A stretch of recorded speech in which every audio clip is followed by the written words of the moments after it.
여러분 이제 지난 시간에서요 우리가 화재 조사와 관련해서 뭐 조사 실시상의 뭐 총칙 그리고 기본적인 사안들을 한번 보신 다음에 그런 다음에 소화 원리까지 이번 시간에 그 내용들을 한번 확인해 봅니다. 그래서 뭐 조사 원칙은 한번 가볍게 들어보세요. 뭐라고 얘기했습니까, 여러분? 과학적인 방법에 의해서 합리적인 사실을 규명한다. 그냥 눈대중으로 뭐 감으로 하는 게 아니라 과학을 이용한다는 거 아닙니까? 그게 바로 감정이고 감식이겠죠. 뭐 이렇게 해서 어떤 합리적인 사실을 규명하기 위해서 조사를 한다. 뭐 너무 합당하고 당연한 그런 얘기겠죠. 이제 그리고 그 다음에 가서 봅니다. 뭐 세 번째 질문 이런 게 있잖아요. 질문 여기도 좀 한번 내용을 한번 봅니다. 그래서 결국 뭐냐면요. 화재와 관련해서 뭐 원인 조사라든지 이런 게 할 때 관련된 사람한테 물어볼 필요가 있잖아요.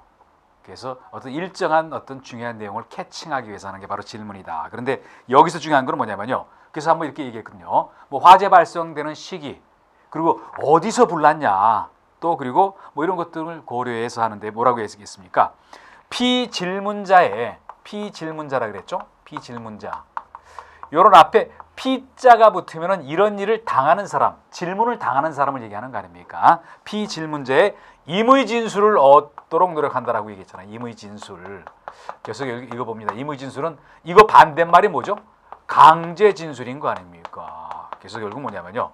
막 어떤 위압에 의해서 막 다구치면서 어떤 질문을 어떤 여기 답변을 하게 되다 보면요. 사실과 동떨어진 답변이 나올 수가 있어요.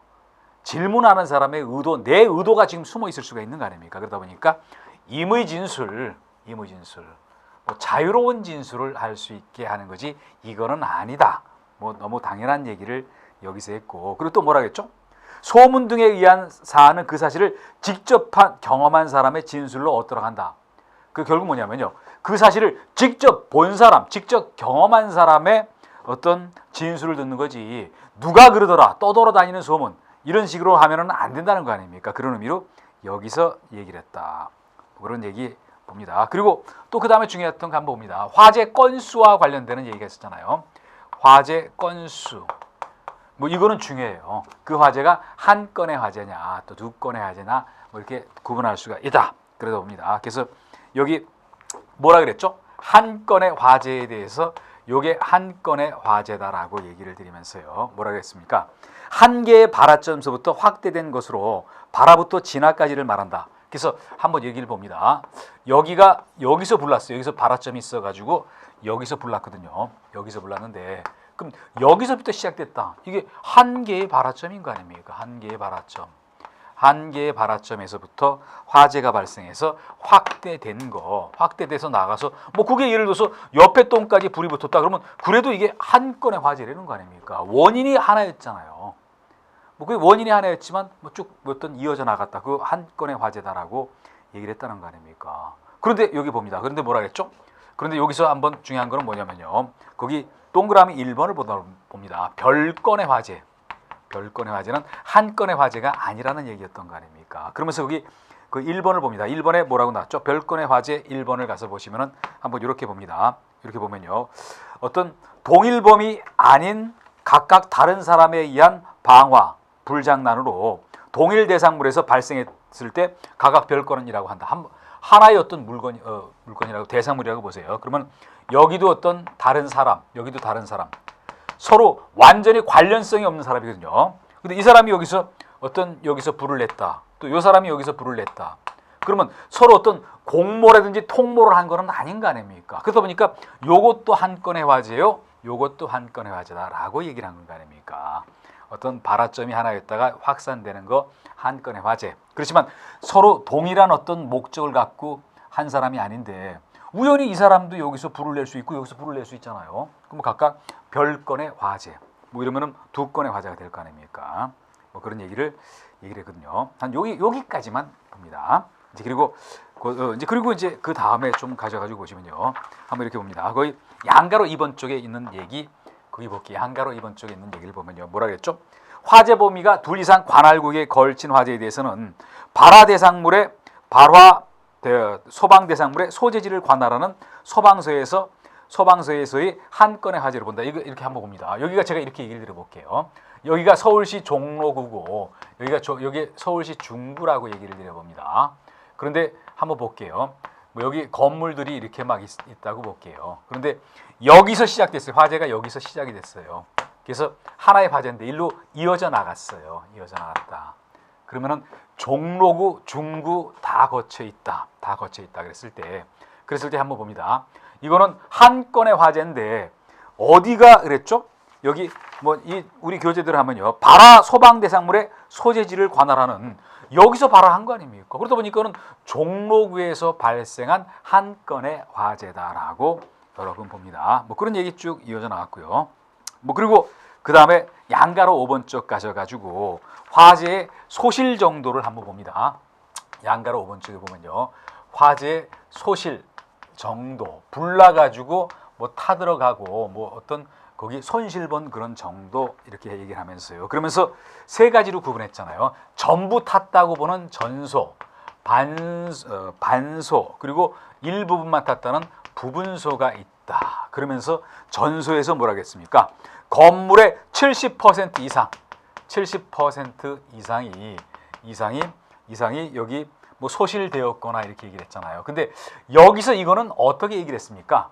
건물 가액이 아니었잖아요. 70%라는 건 건물 가액이나 이런 게 아니라 건물 가액이 아니라 여기서 말하는 70%라는 거는 입체 면적에 대한 비율. 입체 면적에 대한 비율. 왜 입체 면적이라고 했습니까? 건물이 있으니까요. 이게 바닥 면적 여기만 따지는 게 아니라 이런 데도 다 면적 비율을 봐야 될 거 아닙니까? 그래서 70% 이상 소실되었을 때 그때가 전부 탄 거와 마찬가지다. 그리고 또 뭐라고 했습니까? 이렇게 5와 또 뭐랬죠? 그 만약 70% 미만이 소실됐다 하더라도 잔존 보수에서 어떤 사용이 불가하다. 보수를 통해서 재사용을 할 수가 없다. 결국 실질적으로는 전부 타버린 것과 똑같은 얘기. 그게 바로 여기 나 있는 전소라는 거 아닙니까? 그래서 여러분 다시 봅니다. 건물의 70% 이상이 소실됐다. 근데 이거는 건물 가액이나 바닥 면적을 기준으로 하는 게 아니라 이거는 입체 면적을 기준으로 한다. 입체 면적을 기준으로 한다. 그리고 만약 70% 미만 소실됐다 하더라도 여기 잔존 부분을 보수해서 재사용이 불가능한 경우 뭐 결국 다 탄 것과 같은 효과인 거 아닙니까? 그리고 반수는 뭐였죠? 건물의 30% 이상 그리고 70% 미만 소실된 경우. 그리고 부분소는 뭐라 했습니까? 부분소는 전소도 아니고 반소도 아닌 거 요게 부분소다라고 얘기를 했다. 이렇게 여러분 정리합니다. 그래서 이거는 뭐 중요한 내용이니까 여러분이 정확하게 보실 필요가 있고요. 그리고 또 일부는 제가 한번 좀 건너뛰어 버립니다. 그리고 439페이지 가서 보시면요. 양가로 8번에 439페이지 보시면요. 소실 면적의 산정. 소실 면적의 산정에 대해서 얘기를 하면서 여기도 눈여겨서 봅니다. 뭐라고 되어 있냐면요. 여기 뭐라고 했죠? 소실 면적 산정은 소실 바닥 면적으로 산정한다고 얘기한 거 아닙니까? 바닥 면적으로 산정한다. 그런데 여러분 궁금할 거 아닙니까? 바닥 면적이 뭘까요? 바닥 면적은 여러분 이렇게 보세요. 뭐 제가 뭐 정확하게 얘기하려면 우리가 건축법을 얘기하다 보니까 여러분이 머릿속이 복잡하실 것 같아서 보시면요. 요런 게 바닥 면적이라고 보시길 바랍니다. 바닥 면적 뭐 이거로 산정한다라고 했잖아요. 근데 뭐라고 얘기했습니까? 피해 범위가 건물의 6면 중 6면 이하일 때 그래서 여러분 6면을 한번 이렇게 봅니다. 건물 앞뒤 측면 4면이죠. 그리고 바닥 있고 천장 쪽 위쪽 그렇게 해서 6면이라고 보세요. 6면 중 2면 이하일 때 6면 중 피해 면적의 합의 5분의 1 이하를 곱한 값을 소식 면적이라고 한다. 근데 6면 중 2면 이하면은 한번 봅니다. 뭐 여기만 탔든지 뭐 여기 이렇게 탔든지 그래도 되는데요. 그때 여기 피해 면적의 5분의 1을 곱한 값을 6면 중이요. 피해 면적의 5분의 1을 곱한 값을 소실 면적이라고 한다. 뭐 요 정도까지만 한번 여러분 확인을 한번 해봅니다. 뭐 그리고 그 다음에 또 조금 가셔가지고요. 사상자와 관련되는 얘기 들어봅니다. 사상자와 관련되는 얘기 가서 볼게요. 사상자와 관련되다. 사상자 그래놓고요. 뭐 사람이 죽거나 다쳤다. 그런데 한번 먼저 사망자를 봅니다. 사망자는 한번 여러분 이렇게 보세요. 화재 발생했을 때 현장에서 즉사하는 분도 계실 거 아닙니까? 그렇지만 현장에서는 목숨을 잃지 않았어요. 일정 시간 경고한 다음에 목숨을 잃을 수도 있잖아요. 그러다 보니까 뭐라 그랬죠? 어떤 72시간 이내에 사망을 했을 때 어떤 사망자로 본다라고 얘기한 거 아닙니까? 72시간은 어떻게 됐죠? 요거는 72시간은 3일 이내라고 여러분 봅니다. 그렇게 얘기했고요. 그리고 부상자가 얘기하면서 3주를 기준으로 했다. 3주 이상 부상자의 경우는요. 부상자에는 이렇게 얘기했잖아요. 중상과 경상으로 나누는데 3주 이상 입원 어떤 치료했다. 그리고 중상, 경상은 뭐라 그랬죠? 중상 이외의 환자를 부상을 경상이라고 얘기를 했다. 그러면서 뭐라 그랬습니까? 입원 치료를 받지 않고 통원하는 거는 3주 이상이라 그래도 그거는 경상으로 분류한다라고 여러분 정리를 합니다. 뭐 그런 정도 얘기를 여기서 드렸고요. 이제 그리고 그 다음에 봅니다. 뭐 나머지 이렇게 여러분이 뭐 어떤 상식적인 얘기 같은 건 한번 그나가고요. 그리고 그 다음에 보고와 관련되는 얘기를 볼게요. 보고. 그래서 대형 화재냐, 중요 화재냐, 특수 화재냐. 지금 본부장 서장을 거쳐서 국민안전처 장관한테 보고해야 될 거는 크게 세 가지였잖아요. 대형 화재, 중요 화재, 특수 화재. 그래서 어떤 게 대형 화재고 또 어떤 게 중요 화재고 또 어떤 게 특수 화재고 하는 거는 뭐 비교적 중요한 내용으로 볼 수가 있어요. 그래서 뭐 이런 내용들 정확하게 정리를 해 나가는 거로 한번 여러분 봅니다. 그래서 여기를 뭐 다시 얘기 드리면요. 본부장 서장이 국민안전처 장관한테 보고하는 거는 크게 세 가지다. 대형 화재, 그리고 중요 화재, 특수 화재다라고 여러분 봅니다. 뭐 그러면서 여기를 한번 나눠서 한번 볼게요. 그러니까 우리가 보고할 때 대형 화재가 있고 그리고 중요 화재가 있고 그리고 그다음에 특수 화재가 있다. 이렇게 봅니다. 근데 대형 화재는 한번 여러분 봅니다. 대형이니까 여기는 주로 수치를 나열을 했다라고 여러분 보세요. 그래서 항상 피해 봤을 때 뭐였습니까? 인명 피해하고 재산 피해로 나누잖아요. 그래서 인명 피해는 어떻게 했죠? 여기 사망 요게 5명 이상이거나요. 5명 이상이거나 또는이라고 얘기를 한 거 아닙니까? 그리고 사상자가 10명 이상. 사상자가 10명 이상일 때 이거를 대형 화재다. 죽은 사람이 5명 이상 대형 화재. 또 죽거나 다친 사람 합해가지고 그 숫자가 10명 이상이다. 그것도 대형 화재. 그리고 그 다음에 봅니다. 재산 피해와 관련해서 50억 이상 여기 확정이 아니라 추정이잖아요. 왜 추정이라는 얘기를 썼겠습니까? 이런 화재가 있었을 때 빨리 보고를 해야 되는데 지금 뭐 재산 피해 얼마 이상 했을 때 확실하게 어떤 정확한 검토를 거친 숫자는 아니잖아요. 그러다 보니까 추정이라는 말을 했다. 그리고 이게 50억 이상이다. 50억 원이겠죠. 뭐 그리고 중요 화재는 제가 안 쓰고 봅니다. 중요한 시설이었잖아요. 관공서, 학교, 정부 및 도전공장, 문화재, 지하철, 지하구, 또 뭐 관광호텔, 고층 건물. 그리고 특이했던 건 뭐였죠? 여기 주로 여기 숫자는 요게 나왔지만요. 이재민 100명 이상 발생한 화재. 이재민이라는 건 재해로 인해 가지고 집을 잃은 사람인 거 아닙니까? 그래서 여러분 정리를 한번 해봅니다. 우리가 대형 화재는 인명 재산, 사망이 5명 이상이거나 사상자가 10명 이상, 또 그리고 재산 피해가 50억 이상으로 추정됐을 때, 그리고 중요 화재 중에 숫자 나온 게 있었잖아요. 그 재해로 인해서 이재민이 100명 이상 발생을 했을 때, 그리고 특수 화재는 말 그대로 특수한 그런 장소고 특수한 시설인 거 아닙니까? 철도, 그리고 항구에 메어둔 외항선, 항공기 발전소. 이거는 어떤 일반적인 보통 시설하고는 차이가 있던 얘기잖아요. 그리고 뭐 이렇게 봅니다. 뭐 특수한 사고 형태, 그리고 외국 공간 및 사택. 이거는 아마 외교적인 분쟁까지도 생길 수가 있으니까 그렇다는 거 아닙니까? 그래서 대형, 중요, 특수 화재를 구분한다. 그리고 이 세 가지는 이렇게 봅니다. 뭐 이런 거 서로 섞어놨을 때 구분을 할 수 있는 정도까지 준비라든지 이거를 해주셔야 될 것 같아요. 그리고 그 다음에 봅니다. 최초 보고가 있고 중간 보고가 있고 최종 보고가 있죠. 근데 최초 보고만 한번 여기서 봅니다. 최초 보고에서 뭐라고 얘기했습니까? 선착대, 후착대가 있는데 선착대는 뭐였었죠? 화재 발생했을 때 가장 먼저 현장에 도착하는 소방대를 선착대라고 얘기를 해요. 그리고 도착 즉시 최초 보고를 한다.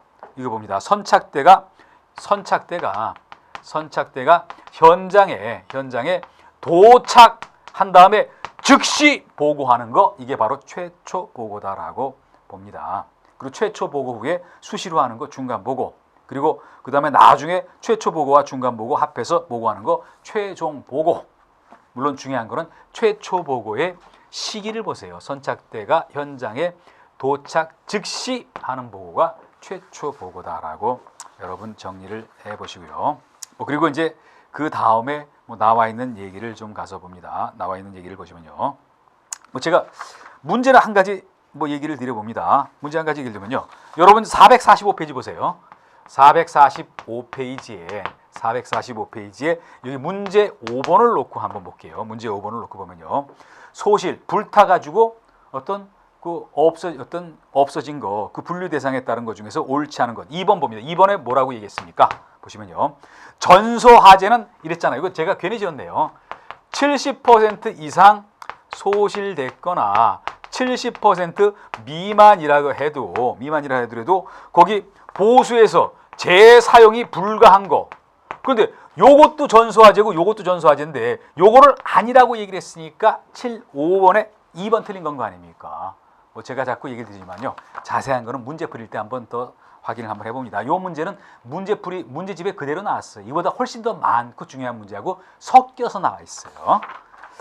이제 그리고 또 그 다음에 가셔가지고요. 그 다음에 가셔서 문제 8번을 봅니다. 8번을 보실 때 요걸 한번 비교해 보세요. 거기 뭐라 했죠? 대형 화재 기준 중에 맞지 않는 거 찾아라. 대형 화재는 이거를 얘기한 거 아닙니까? 5명, 10명, 50억. 거기 이재민 100명 이상 중요하다 그런 거 아닙니까? 구분을 했어야 되죠. 이건 중요 화재다라고 여러분 정리를 해봅니다. 거기서 이렇게 얘기를 드렸고요. 이제 그리고 소화 원리와 관련되는 일부 사안을 여러분과 같이 한번 어떤 내용들을 중요한 내용 위주로 한번 확인을 한번 해볼게요. 그러면서 한번 봅니다. 그러면서 보시면요. 우리가 여기 4대 소화 원리의 내용 그려놓고 소화 원리의 내용하고 박스로 쳐놓은 거 한번 봅니다. 소화 원리 내용. 소화라는 거는 불을 소멸시키는 거, 없애는 거, 그런 원칙적인 어떤 기본 논리, 이거의 내용이다 그래놓고 그게 두 가지로 크게 나눴잖아요. 뭐라고 나눴습니까, 여러분? 물리적 소화 그리고 화학적 소화라고 얘기를 한 거 아닙니까? 물리적인 소화도 있는가 하면은 화학적 반응에 의한 화학적 소화도 있다.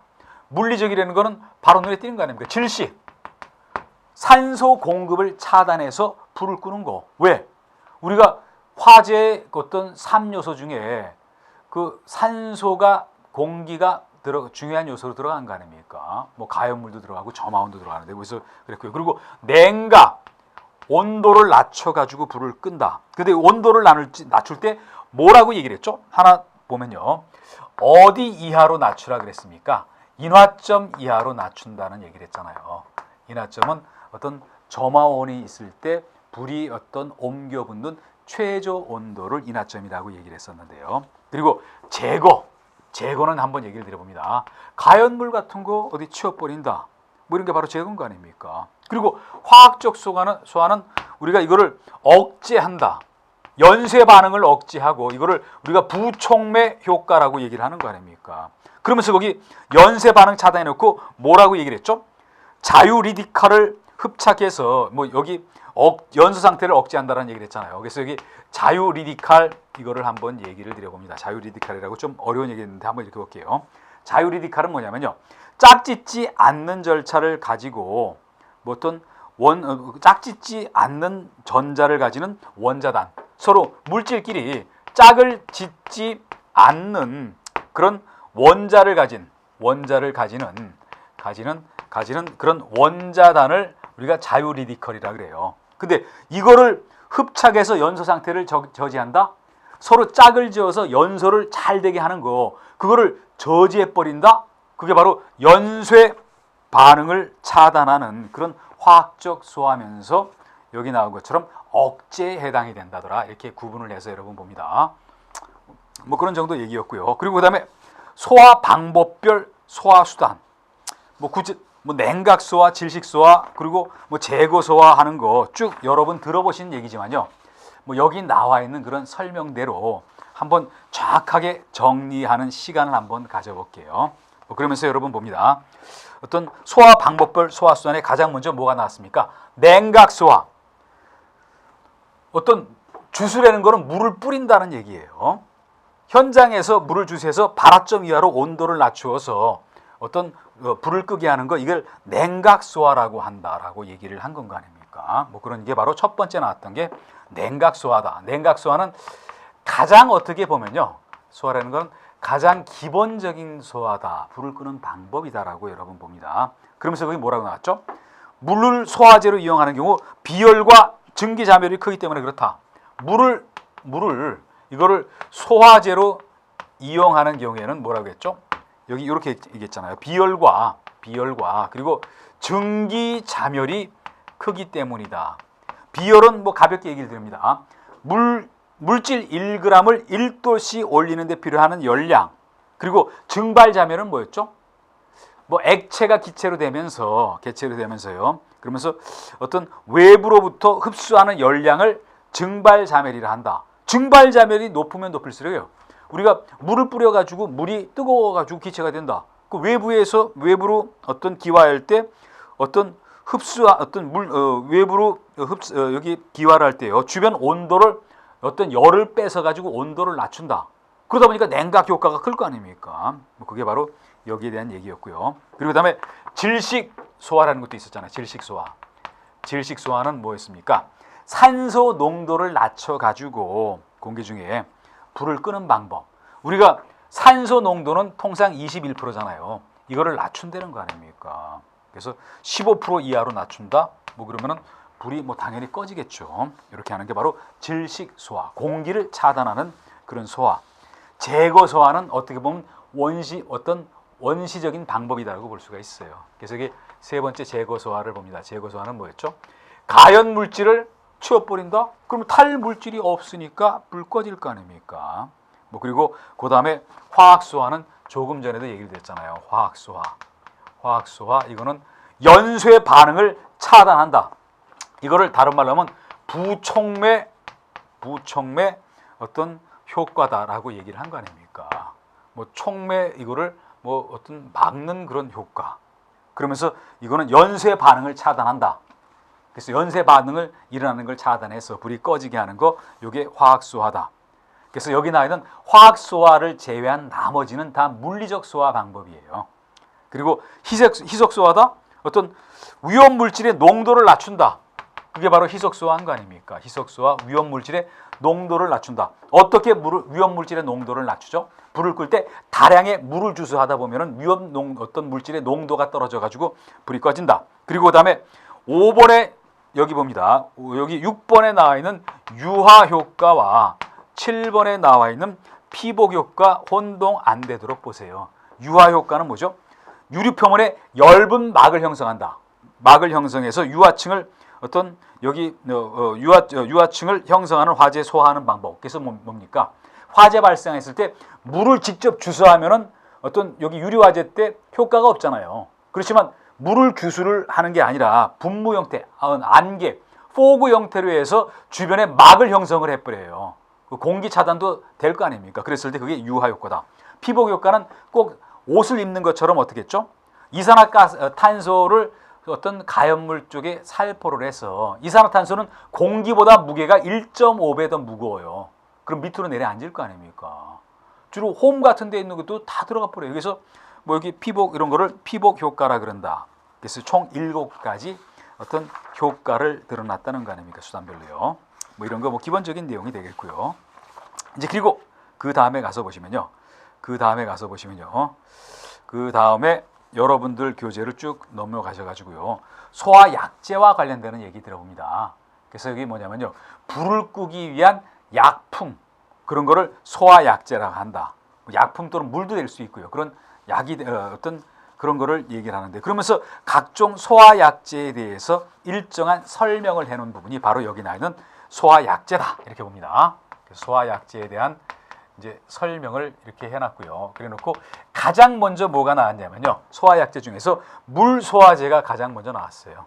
그래서 물소화제를 봅니다.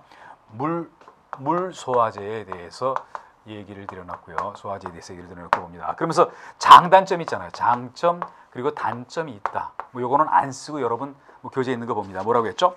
물이라는 건 인체에 무해하다. 무해하다. 그러다 보니까 만약 인체에 유효한 약품을 살포했을 때 불을 끄는 거는 좋지만 사람한테 치명상을 줄 수도 있어요. 그리고 또 뭐라 했죠? 어떤 소화약제 중에서 물소화제는 가격이 저렴하다. 이게 굉장히 큰 장점인 거 아닙니까? 그리고 또 장기 보존이 가능하다 그랬죠? 또 그리고 그 다음에 단점은 뭐라 그랬죠? 단점에 한번 이렇게 얘기를 드려봅니다. 겨울 같은 데 한번 생각해 보세요. 온도가 많이 낮을 때 물소화제가 얼을 거 아닙니까? 그럼 못 써먹잖아요. 그게 굉장히 안 좋고요. 그리고 뭐라 했냐면요. 물을 방사한 다음에 수선, 물에 의한 피해를 볼 수가 있다. 뭐 제가 예를 들어 봅니다. 한번 이렇게 볼게요. 컴퓨터실 같은데 전기 어떤 화재가 발생했다. 물을 잔뜩 뿌려가지고 불을 끈다. 그러면 불 끄는 거 좋지만 그 컴퓨터실이 어떻게 될 거 아닙니까? 못 쓰게 되잖아요. 막 물에 침수해 버리고요. 그래서 이런 서로 장단점이 있다. 그래서 물소화약제는 굉장히 가격도 저렴하고 인체에는 무해하지만 그렇지만 잘못하면 물에 의한 수선 피해를 입게 할 수도 있고 겨울에 날씨가 추울 때는 또 어떤 여기는 뭐 응고 현상 이런 게 일어나서 사용할 수 없는 일이 생긴다라고 얘기를 드리는 거 한번 봅니다. 그리고 한번 봅니다. 물소화제의 방사 방법 그래놓고 뭐가 있었죠? 한번 봅니다. 여기 주수라는 거는 뭐냐면요. 물을 뿌리는 게 주수예요. 주수. 그러면서 봅니다. 봉상주수가 있었고 봉상주수. 그리고 적상주수가 있었고 무상주수가 있었다. 뭐 전부 한자 어다가 보니까 뭐 굉장히 어렵다는 생각을 들으실 겁니다. 근데 봉상주수는 뭐냐면요. 한번 이렇게 봅니다. 봉상주수는 제가 이렇게 얘기를 드려볼게요. 소방공무원이 소방호스에 관창을 잡고 있고 빠른 스피드로 물이 뻗어나간다. 이게 봉상주수라는 거 아닙니까? 팍 하고 나가는 거예요. 꼭 막대기처럼 돼서 나가는 거예요. 이게 봉상주수다. 적상주수는 여기 스프링쿨러가 있다고 보세요. 스프링쿨러가 있는데 그러면 위에서부터 스프링쿨러에서부터 물이 이렇게 내려오는 거 이게 적상주수. 무상주수는 안개, 포구를 생각 한번 해보세요. 분무입자식으로 해서 어떤 살포하는 거. 이게 바로 무상주수다. 뭐 서로 다 다른 얘기였다. 이렇게 봅니다. 뭐 첨가제까지 뭐 보실 필요는 없을 것 같고요. 그리고 그 다음에 포소화약제에 대해서 언급이 있었잖아요. 그 다음에 봅니다. 뭐 그 다음에 보시면요. 거기 포소화약제다. 약제인데 여기서 포라는 거는 거품을 얘기하는 거예요. 물론 포소화약제는 거품에 의해 가지고 일종의 뭔가 질식 효과를 가져오게 한다. 이게 바로 포소화약제다라고 봅니다. 뭐 그러면서 여기 봅니다. 보면요. 여기 뭐 그리고 포소화약제가 뭐 그 거품에 의한 게 그렇다. 그러면서 포소화약제 분류에 대해서 언급을 해놨잖아요. 그러면서 그 분류에 대해서 뭐라고 여러분 얘기했습니까?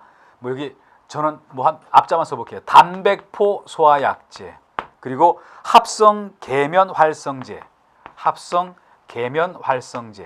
계면 활성제 소화약제, 그리고 그리고 그 다음에 뭐가 나왔죠? 수성막포. 물에 의한 수성막포 소화약제 뭐 이런 따위였잖아요. 그러면서 단백포서부터 한번 봅니다. 단백포는 여러분 뭐가 있을 것 같죠? 아무래도 동물한테 단백질이 많잖아요. 그러다 보니까 소의 뿔, 발톱, 피 등의 동물성 단백질에 대해서 단백질을 이거를 원료로 해서 만든 게 여기 단백포 소화약제다. 그리고 합성 계면 활성제포 소화약제는 탄화수소 계통의 합성 계면 활성제를 원료로 한다. 뭐 그리고 뭐 이런 따위가 있었다라고 여러분 정리를 한번 해봅니다. 뭐 그리고 그 다음에 가서 볼게요. 가스 소화약제 그래놓고 가장 먼저 이산화탄소 소화약제가 나왔었잖아요. 그런데 이산화탄소 소화약제는 그 특성을 얘기했는데 어땠습니까? 이산화탄소는 공기보다 무거워요. 그러면 여러분 한번 생각을 해볼게요. 공기보다 무거웠을 때 살포를 하면은 밑에 깔릴 거 아닙니까? 근데 장점이 뭐죠? 밑에 깔리다가 보니까 틈새 같은 데나 이런 데도 다 곳곳에 들어가면서 어떤 거기 피막 형성 같은 걸 할 수가 있잖아요. 그런 면으로서 굉장히 좋다라고 봅니다. 그리고 뭐 또 그러다 보니까 뭐라고 나왔냐면요. 4번에 공기보다 1.5배 무겁기 때문에 신부화재, 깊이 있는 화재 이때 어떤 적합하다라고 얘기를 했잖아요. 그래서 한번 제가 얘기를 봅니다. 여기가 가연물이 만약 있다고 보세요. 가연물이 있는데요. 근데 가연물에 한번 이렇게 봅니다. 뭐 이렇게 여기 뭐 이렇게 이런 쪽으로 돼 있어요. 그럼 여기 이게 타고 있어요. 근데 CO2 소화약제를 살펴야죠. 그럼 공기보다 무거우니까 요 틈새 같은 데 들어갈 거 아닙니까? 자연스럽게. 틈새가 아무리 작더라도요. 그래서 불을 끈다. 그래서 이런 게 어떤 좋은 얘기다. 그리고 또 하나 다 겹치는 얘기를 들어보면은 뭐였었죠? 산소 농도 21%에서 15도로 낮추면은 그러면 불은 자연히 꺼지게 돼 있어요. 그래서 또 뭐 관련되는 얘기를 들어봅니다. 이산화탄소 소화기는 잘못하면은 사람한테 안 좋을 수도 있어요. 왜냐면요. 노약자나 그런 사람한테 그 이산화탄소 소화약제를 살포하면은 산소 농도가 떨어지니까 잘못 쓰러질 거 아닙니까? 여러분 어떤 한 몇 달 전인가 이런 거 보신 적 있어요? 어떤 유치원에서 아동들이 어떤 여기 뭐 어떤 그 전시를 하는 데를 갔는데요. 누가 잘못해가지고 이산화탄소 소화약제를 살포를 시켰어요. 그래가지고 애들이 막 기절하고 그런 적도 있었잖아요. 이런 게 바로 어떤 공기 중에 산소 용도를 떨어뜨려가지고 그럼 사람 질식할 거 아닙니까? 그런 게 바로 이산화탄소 소화약제다. 그리고 할로겐 화합물이 있었죠. 할로겐 화합물은 효과는 굉장히 커요. 그런데 할로겐 화합물은 어떤 특성이 있었죠? 이거는 우리가 오존을 파괴한다. 그러다 보니까 사용 못하게끔 한다는 거 아닙니까? 뭐 그런 게 바로 할로겐 화합물이다. 지구 온난화를 시키는 주범이다. 오존층을 파괴를 해서. 그래서 여기 환경에 악영향을 미친다. 그러다 보니까 그래서 나왔던 게 청정소화약제라는 거 아닙니까? 근데 문제는 뭐냐면요. 할로겐 소화약제 대체용인데 청정소화약제는 할로겐 소화약제보다 성능은 떨어져요. 그게 단점이다. 그리고 또 가격이 너무 비싼 게 단점이다라는 정도까지 여러분 봅니다. 그리고 이제 마지막 쪽에 가서 보시면요. 분말 소화약제와 관련되는 거 봅니다. 마지막 쪽에 분말 소화약제다 이렇게 보거든요. 분말 소화약제다. 분말이라는 건 가루를 얘기하는 거 아닙니까? 분말 소화약제는 여러분들이 자주 볼 수가 있어요. 그래서 어떠냐면요. 혹시 여러분이 뭐 아파트에 사시거나 뭐 그러거나 아니면 무슨 뭐 각종 뭐 건물 같은 데 보면요. 소화기를 보셨을 겁니다. 수동식 소화기. 그거 터뜨리면은 그 안에서 분말 소화약제가 나와요. 그게 바로 분말 소화약제다. 뭐 그래서 거기 소화약제하고 어떤 가압가스를 집어넣어서 그래서 거기